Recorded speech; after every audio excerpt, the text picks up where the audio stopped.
সবাইকে আমার ইউটিউব চ্যানেলে স্বাগত। আজকে আলোচনা করব ক্যালকাটা ইউনিভার্সিটি সেমিস্টার 6-এ। অনেকেই তোমরা ইতিহাসে ডিএসসি পেপার রেখেছো B2।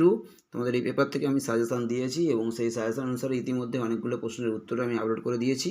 আজকে তোমাদেরকে নতুন আবার একটা বড় প্রশ্নের উত্তর আমি দিচ্ছি, তোমরা প্রথম থেকে শেষ পর্যন্ত দেখতে থাকো।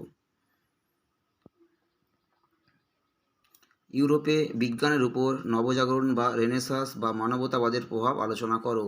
এই প্রশ্নটা তোমাদের সাজেশানে যে প্রথম প্রশ্নটা দেওয়া রয়েছে,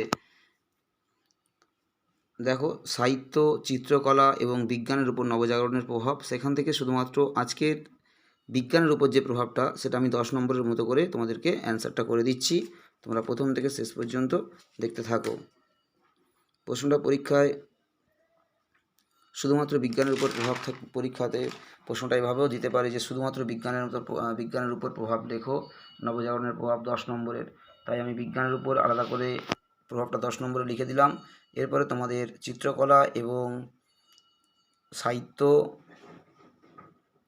এগুলোর উপর প্রভাবও আমি আলাদা আলাদা করে আলোচনা করে দেবো। 10 নম্বর, প্রতিটা 10 নম্বর করে আমি তোমাদেরকে আলোচনা করে দেব।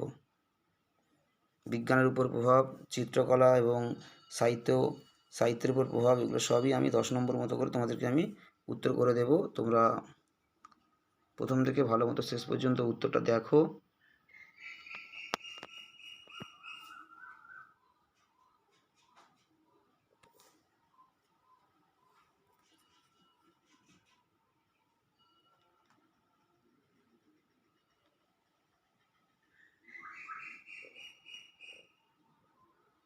ধাতুর তৈরি যন্ত্রের উপর এটা হবে। তোমাদের ডিএসসি পেপারে অনেকেই তোমরা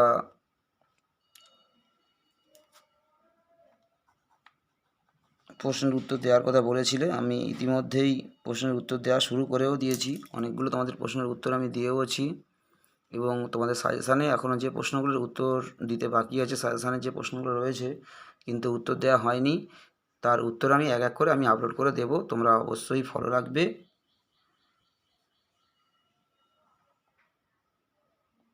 তাহলে তোমরা উত্তরগুলো পেয়ে যাবে।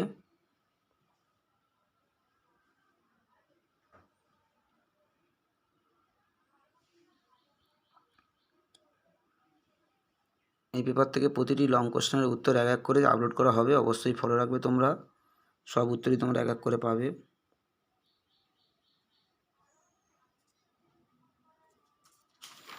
এছাড়া তোমাদের অন্যান্য আরও যে পেপারগুলো রয়েছে, প্রতিটি পেপারের অ্যান্সার এবং সাজেশান সবই দেওয়া হচ্ছে, তোমরা অবশ্যই ফলো রাখবে। সবাইকে নমস্কার।